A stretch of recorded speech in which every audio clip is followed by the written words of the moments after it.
style intro. Welcome, everybody, to this episode of Reel to Reel. I am here with my Broichi boys. Hello. Hello. Broichi in attendance. Hello. Broichi in the house. Yeah. And tonight we are continuing our connecting threads of all these movies we've been watching. And our last film was, remind me, was it Chairman of the Board?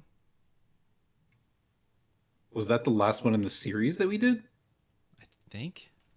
I think it must be because it was my pick. So then it would, Yeah. Years. Yep. So that was kind of like an ongoing failing upwards kind of connecting thing. And then when that movie was brought to my attention, I remembered a very poignant memory of Norm Macdonald and the girl from Chairman of the Board talking about the movie. It was yet to be released. And Norm was just laying into Carrot Top, just saying, like, you know what a good title for that movie is? Box Office Poison. And just like, just great little one-liners and things like that he was poking fun at. So it reminded me a lot of my favorite Norm movie, which is Dirty Work. And that's what we're watching tonight. Have you guys seen Dirty Work? No. Okay. You're in for a great SNL treat. It's a lot of alums from SNL. A lot of great... I don't know if Sorry. No, it's okay. I was just gonna say I don't know if I've seen this all the way through. I've seen bits and bobs on TV, but it's very much Norm comedy, and it's directed by Bob Sagat. So R.I.P. Bob. It's his first and last kind of directing kind of thing he did, I think, because he didn't really want to direct it. He was just kind of like... Norm was like forcing Bob to do it, I guess, and Bob is just a big fan and friend of Norm, so he did it for Norm. I don't know if he really cared, or like, because he can't really direct Norm to like do it your way. It's like he's got to do it his own way. So he's kind of just there to say action, you know. So that's kind of maybe like a little inside joke in itself. Right. So yeah, this is kind of like along those lines of well, the connecting thread, another one, is that the guy that died, that gave Carrot Top the rights to like be the chairman of the board, was what was his name? Robert Loggia or something like that? No, what was that? I don't remember. I'm looking it up real quick. Jack Warden, and Jack Warden was also in.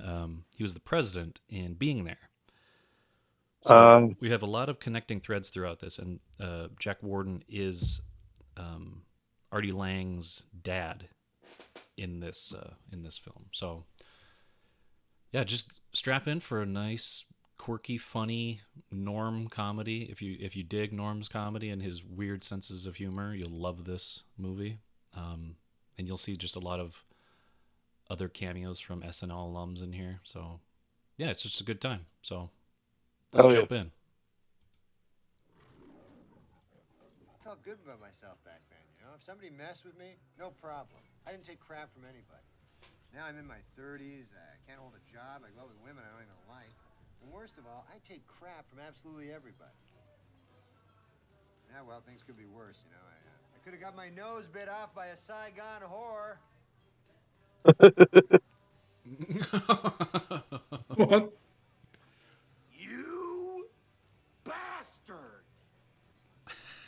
Hey, I'm just messing with you, Jimmy. I saw you down there. Hey, Mazzetti, get Jimmy a beer on me. Okay. Look at her. Yeah, she's all yours, buddy. Go get her.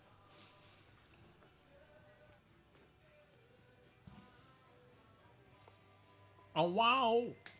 Well, Mitch, looks like we got ourselves a fight, huh? Great, it's fighting time. Can I be on their side? Look at Chris Farley back there. He's like, what? Looks like there's gonna be a brawl. You playing something good? Hell yeah! Rolling Stones, street fighting man, G7! You just hit G8. If you like me.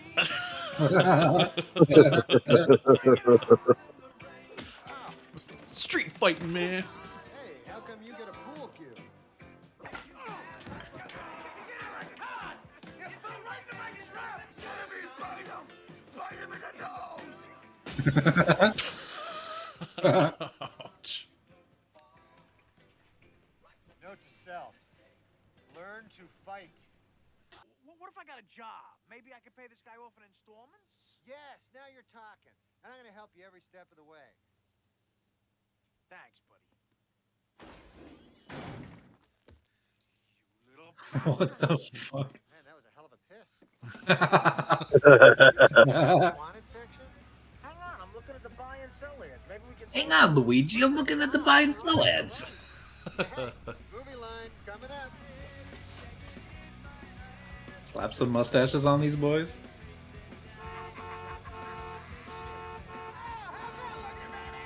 You like Denny's?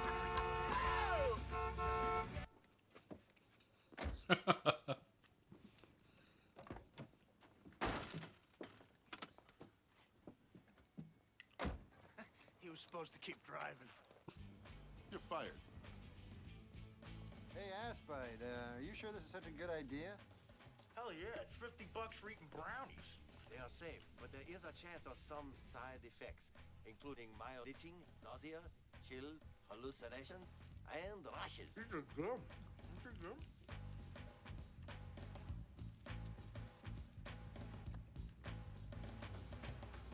Hey, I think I feel a slight itch. No, maybe not. Could be my imagination.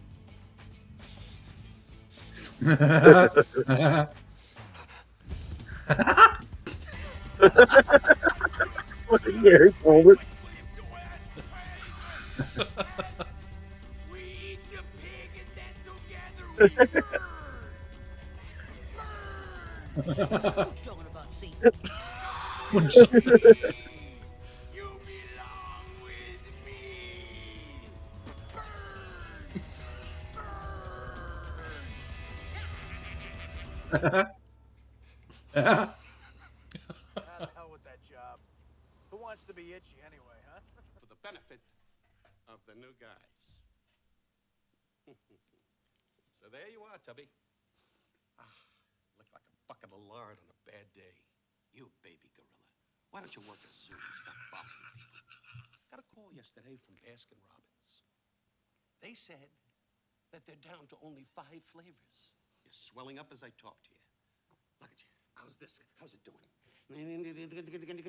Hello, ice cream. Having a good time? Running around? What are you laughing at? Because I called your friend a fat pig, huh? You think that's funny? Oh, no, I was just laughing earlier when you were talking to his belly. Did you get a horse and live in the mountains someplace and don't bother anybody? Dead more. Okay. The fun's over. That's a great Anybody diss. messes this thing up for me tonight, Right. Just go live in the mountains with a horse somewhere so you don't bother anybody. it's over. I'll see Fucking Farley's brother. and that you wind up taking Yeah? tickets off in Kuwait. Okay, we're all set. 1, 2, 3, look away!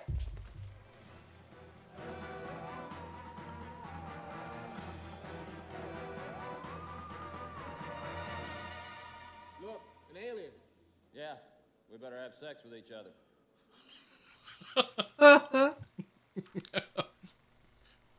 Well, we better have sex with each other. Note to self. Sam just looked at the screen. No, I didn't. I was just making sure that the reel had the. Hey, this alien looks just like a hot guy. You're right. We better have sex with him. Give me that. Took you long enough, you dummy. Looks fine. As you can see, friend, it's not small. It's a big trunk. And I'll show you right here.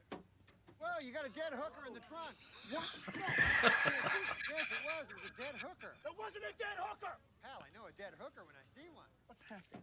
Hey, folks, yeah, come on Hey, down. hey, here's another dead hooker in this trunk. What? Oh, my goodness. I've never seen so many dead hookers in all my life. Lord knows I have. I can remember. Look, there's Mitch on TV. Oh, yeah. Farley. And there's the Saigon whore that bit my nose off. Nice cars.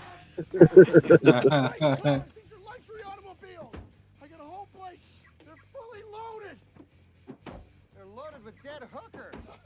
Don't shoot this. This is not part of the commercial. Is some jerk making your life miserable? You want revenge? Call 555-0187 and let us do your dirty work. We hide these fish all over the house? And they'll stink for days. Okay, let's go.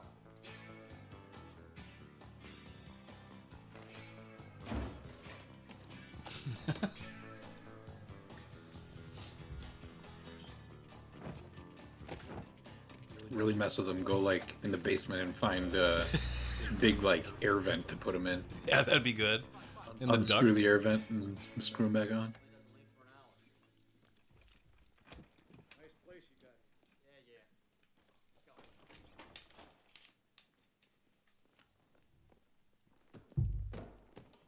You want it? Check it out. Check it out. Looks good. What's the problem?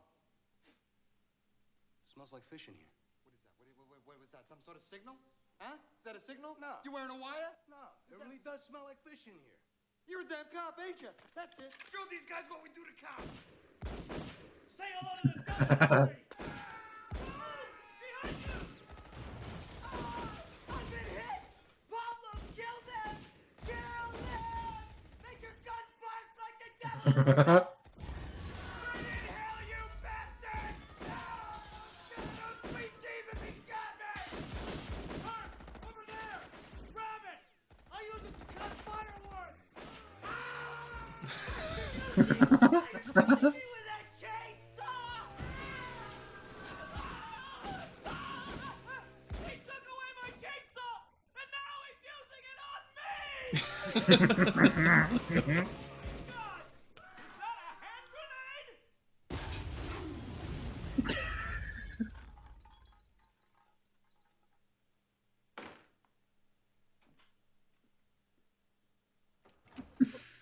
Chainsaw marks. Good Lord. We gotta get out of here. Will you come on? Job's gotta get done.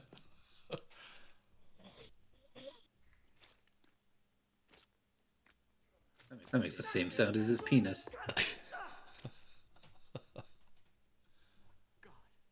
I never asked you to do this.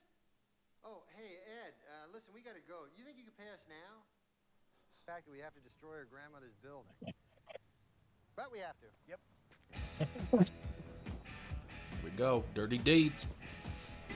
Anything could rouse Eric. It should be AC/DC. Yeah. Get up, Eric. Dirty deeds. Put another fish in there. Every time. You can never just leave a building. He bounces too. It looks rough. Is this the cats of South Park over here? Tell you what, I'll give you $1 each if you go to this building here and run around yelling and screaming. You know, that's very nice, but I think what you probably need are like some psych. I guess I showed you guys a thing or two about dirty work. Yeah, whatever. But we're not leaving here till we get our 50 grand. He just walks out. And then when you jumped on that security guard's back and you were yelling in his ear, CIA put a chip in my brain. I was laughing so hard I almost shit my pants. Almost.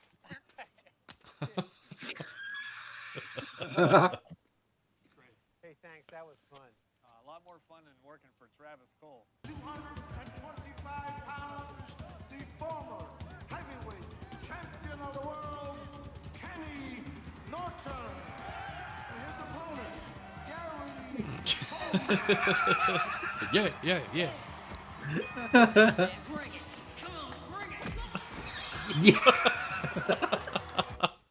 Come on, bring it. Come on, man. Breathe. Proceeds from the opera will go to benefit the homeless. What the hell was that?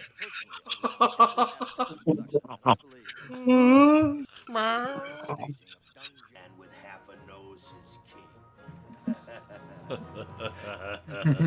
He just goes insane.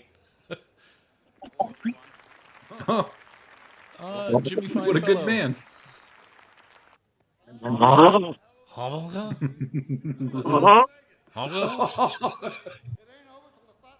He's aggressively sleeping. Yeah, he is. He's on. Oh. Hold on. Opera, you're ruining the opera. Oh no. Yes, we are ruining the opera. Oh no. Now, you got it. Oh, yeah, you know, dude. Sing the song, boys.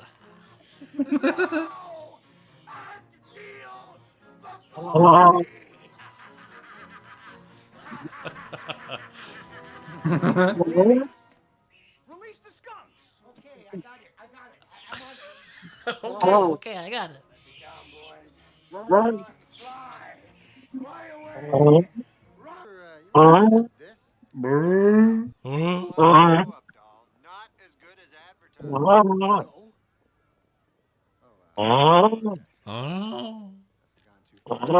I know.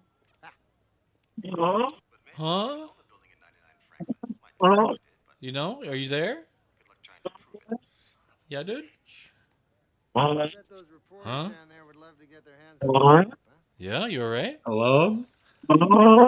Yeah, you're doing good. You're doing good. I know. I know.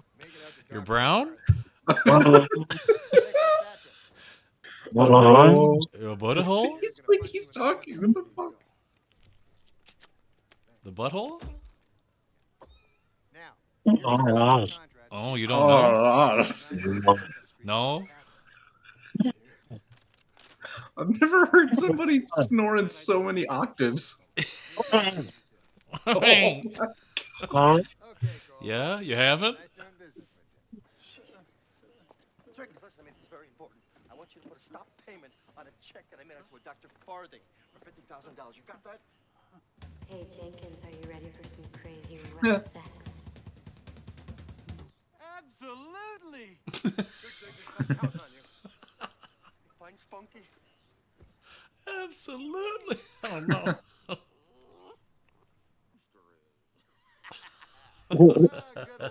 Did he just laugh? Oh, he did. He no. just a little giggle. When I say let's go, you go. Groucho, you awake now? Time you shut your cake Yeah. hole, Yoko. Yeah? Yeah. Half awake, half asleep? Half Awake. awake. I got pee. Half do that. asleep. You know, just you and me. Okay, let's go. Mitch and lonely. Oh, that's great. Did it. Well, as it so happens, every time we watch a movie on Thursday nights, Broadshow just drifts off to slumberland. Yeah. We actually talked to you while you were sleeping, Broadshow, and you were responding. Good. You were Good. talking back. It was very strange because we're like, yeah? And you're like, well, huh?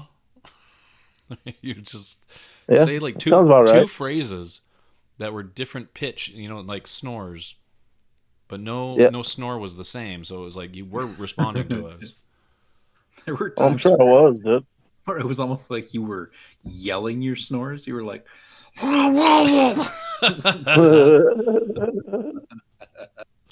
That's always a fun time, though. We get to watch a movie and talk to Broadshow while he's sleeping and hear the sounds of nature. So that was Dirty Work, a Bob Sagat film. Yeah. With Norm Macdonald and Artie Lange and Jack Warden and Chevy Chase and a bunch of other people like Chris Farley. A lot Norm's of big shirts. Norm's huge shirts. Adam Sandler. Adam Probably you missed Sandler. another appearance of Gary Coleman. Oh yeah, I can show him that real quick. Right What here. are they watching? So yeah, this is they gave people those the bellhops and the usher people the Brownies? Auntie Mabel's brownies, yeah.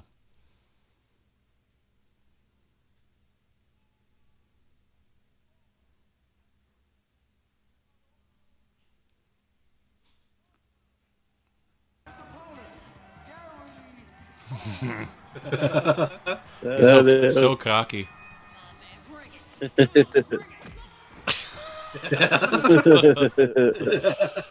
So yeah, Oh. it's I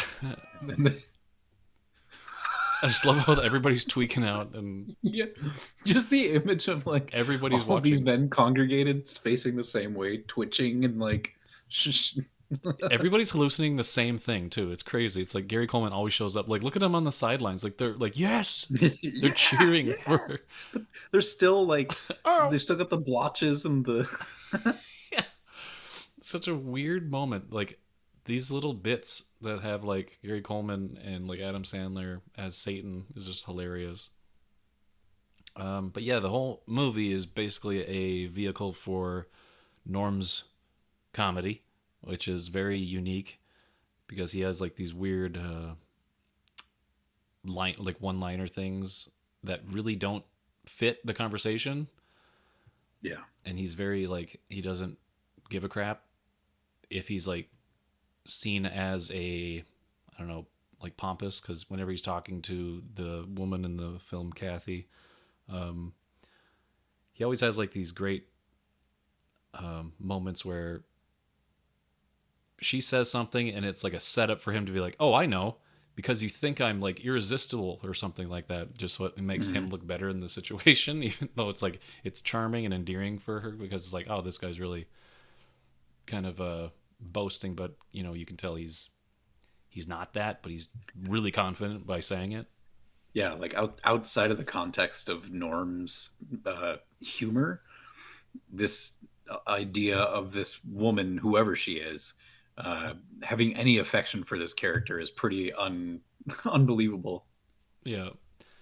And especially when like the major thing that wins her over to his side is they put popcorn in a bulldozer and she's like, I'm impressed with the way that you can pop popcorn for a prank. But really, this man is honestly like kind of reprehensible. Like it works because you know it's a comedy, because you know it's Norm just like doing his thing. Yep. It's not like, and then that also is like, I understand why Bob Saget was probably a good choice for a director for this, because his stand-up was like, and his type of humor was so in your face, and same thing with Don Rickles. Like, yeah, these comedians are very in your face, very kind of crass, very not afraid to step over a line. Mm-hmm. And they all are comfortable playing within that realm. But if you are just looking at it objectively, he like, you know, does all this like petty crime with his friend basically, and is like tee-heeing about it. Mm-hmm. Is habitually getting kicked out of jobs and just like saying really offensive stuff to people. But yeah, it's fun. The movie's really good. Yeah, it's one of my favorite comedies just because it's so Norm. It's so like his personality comes through, and it's like all these kind of like I don't know what kind of style comedy you would rank his as, and like Bob Saget, but they're very like-minded in their weird humor. Mm-hmm. So it's not just like a funny fart jokes and things like that. It's just like, it's got a little bit more layers to it, and it's kind of just focusing on their personality, and their schemes were kind of interesting. Like this kid's idea of like how to stop people from grabbing his butt was super glue. How to like uncover a pederast in your neighborhood or something. Exactly. In those days. Yeah, this movie in and of itself as a film has a lot of the same hallmarks as like those other SNL kind of like actor vehicle movies. Yeah. Like it has a lot of similarities with, I was noticing, like Tommy Boy is the first one that comes to mind. Yep. I haven't seen some of the other ones in a while, but there's some hallmarks that kind of follow through in this one. Yeah. The other one that this movie reminds me of, I don't know if you guys have seen it, but it's with Will Forte and Will Arnett, called The Brothers Solomon, and it has Kristen Wiig in it too. I think I've seen some of that. It's Bob Odenkirk directed it. Oh, nice. So it's a lot of his humor, but a lot of the same like themes come around in that film, like where there's two brothers and they have to save their dad. And they're kind of like shut-ins, like they lived in solitude for most of their life, so they don't know how to interact with society. So that lends itself to kind of like they have to maybe get their dad out of a coma. They think getting pregnant or getting a woman pregnant and giving a baby to their dad would like wake him up. So they're going on dates and things like that. So they're trying to do something for their dad, which is like what this movie is revolving around to. Jack Warden's character, and the whole time, Mitch, Norm's character, is told that Jack Warden's character is his dad. So, and Artie Lange's character throughout the whole thing. So he doesn't know, and Mitch knows and wants to tell him. So that was like a big kind of part of the movie, is like this, will he tell him? And, you know, they already seem like brothers anyway, so I don't know what the big deal was, but I guess Sam kind of maybe resents him because Mitch has everything that Sam wants, and Sam had a really great dad, and he doesn't want Mitch to have that. It's kind of like an awkward, weird situation, but it turns out for the best, because then they could just legitimize their companionship with being brothers, and even talking about how Mitch's character had sex with his sister. So that kind of throws in another weird kind of comedy beat for this film. And yeah, I'm highlighting one of the funnier dirty work schemes that they do, where they call the cops on these guys, but then call the frats that people going to the house aren't real cops. I found that kind of funny. Yeah, they just relentlessly beat the crap out of those guys. Sitting watching the women work out. I'm licking his lips. Yeah. Yeah, he gets really agitated. He's like really antsy. He's like, "Come on, guys, I'm watching this here." He's fighting a war against his own like impotence. He's just trying to be like, "Wake up down there! I'm gonna just watch this 24/7 until something happens." Yep. So yeah, that's pretty much the movie in a nutshell. And then, like I said, the hijinks come from them trying to find money to get their dad a heart transplant. And every step of the way, Chevy Chase's character is in over his head with bookies and bets and gambling. And every so often you see him with a sprained arm, a broken shoulder. He's like, what I don't understand is when, you know, the bookie shoots off your toe, you still have to owe the guy. I don't see it. I just see if that's fair. That's fair. That's this scene right here. When he showed up the first time with his arm in this sling and like a bandage over a bloody wound on his hand, I was like, I remembered him being in debt for gambling, but I didn't immediately put two and two together. So he showed up in that scene right next to Pops's bed, and since Pops had attacked Mitch, I was like, oh, did Pops like lash out at the doctor and get him? Oh yeah, that's a good point. So I thought maybe there was like a missing scene that was shot that made it be explained. That I was like, oh, I want to see that.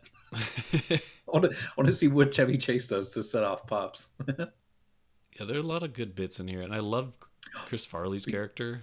Speaking of good, you also missed a John Goodman appearance, Broadshow. Oh yeah, for all of 10 seconds. And Chris Farley just going nuts with some skunks in the back. Yeah.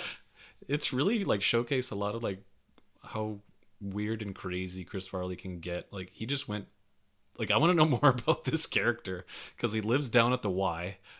He shares a bunk with a guy that his feet bleed. He just made this whole side character and he really fleshed him out. And he like can talk to skunks. Yeah, I bet there. I can imagine that like whoever offered him the role, you know, whether that was Norm or whoever, was like, hey, you want to play this part? You can just kind of do whatever you want. He's like, oh hell yeah. Oh yeah, I want to have my nose bit off. What if a prostitute bit off half my nose? And that just adds like, that's like perfect like D&D backstory, you know? Just, you know, I'm a guy that lives in down at the Y, and a Saigon whore bit my nose off. And people are, what? Yeah, that's just my backstory. And then he can talk to skunks. And I'm a druid.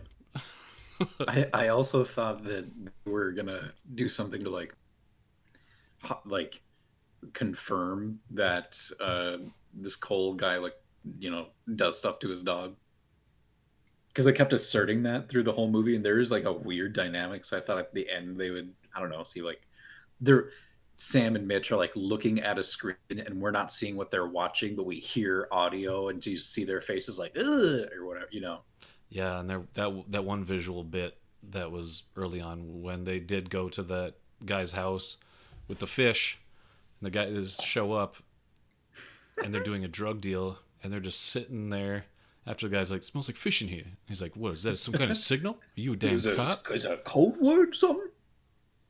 And then they're just like, oh, they smell the fish, and they're like giggling that they smell the fish in there. And they're like, we got him. They pull their Uzis out, their freaking Mac 10s, and so this, you need no coverage. No coverage. You just have these guys screaming and yelling, and Well, one guy's doing most of the talking. He's like, "Oh no, now he's got a chainsaw." But I mean, like, for this specific, what we're seeing right here, like, you don't need coverage. You just play whatever audio, or you don't, for your actors. You just have them stand there silently and don't move, don't react. So I'm like, do you think they ever had to do multiple takes? Do you think they were broke during this, where they just have to stay serious and they're thinking about everything that's happened? They're like, we're witnessing murders. There's holding dead fish.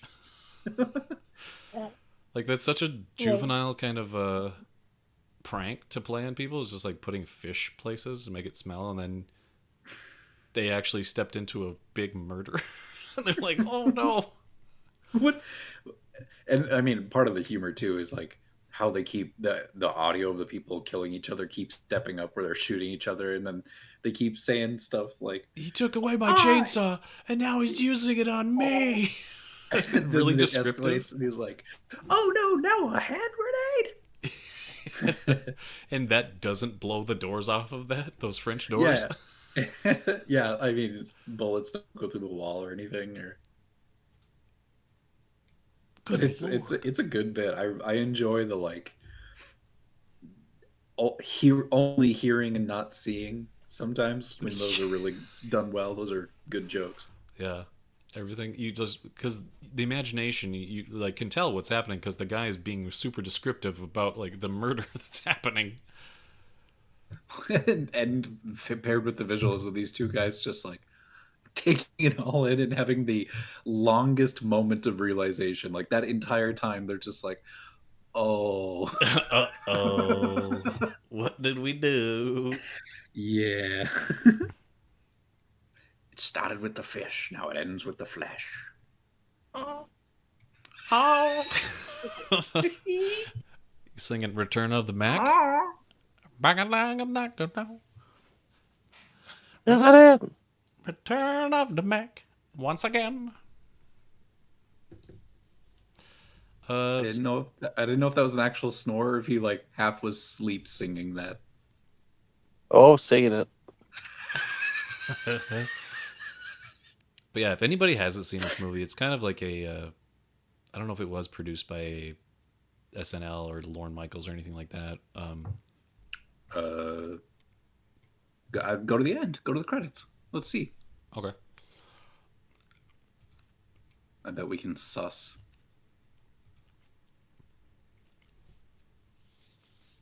Jarro Dick. Gordon LeBret. But nonetheless, this is just a good comedy movie made by comedians. Yeah. Like you said, a lot of good needle drops. Yeah, a lot of 90s needle drops. I Get Knocked Down. Better Than Ezra. Semi-charm Kind of Life. Semi-charm, yeah. Oh, you like that one too, Bracho? Well, there was a Street Fight, man. G7. No, you just hit G8. If you like pina coladas. That was good. When he just looked up, he's like, oh, shit. Rolling Stone, Street Fight, baby. G7. And his look of like, shoot. But that is a good song to beat up people to, is Pina Coladas. Sure. Kevin Kleisch. I would suggest, if you haven't seen it, go watch the film. Give some respect to Bob Saget, R.I.P., and Norm, R.I.P. And Norm. Don and Rickles, R.I.P. Don, yeah. A lot of legends in this film. I read Poom. I honestly, I missed in the beginning. It's when they're putting the guns in the desk that Don Rickles was credited, and I completely missed that name. I was just watching what they were doing, so when he showed up, it was like the best surprise. Yeah.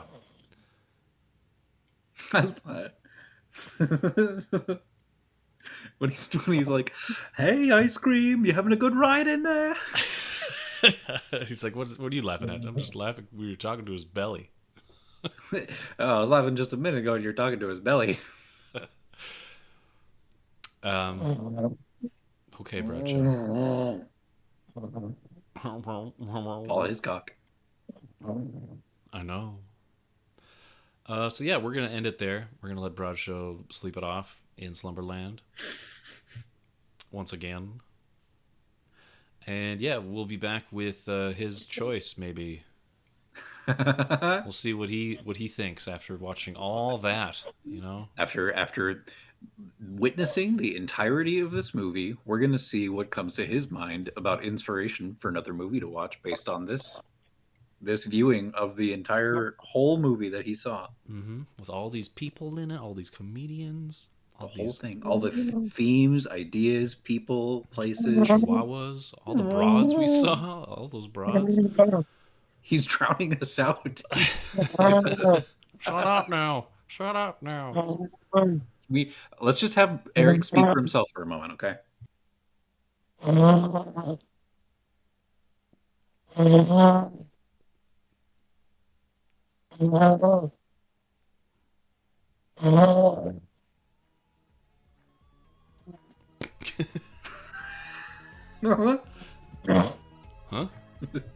No.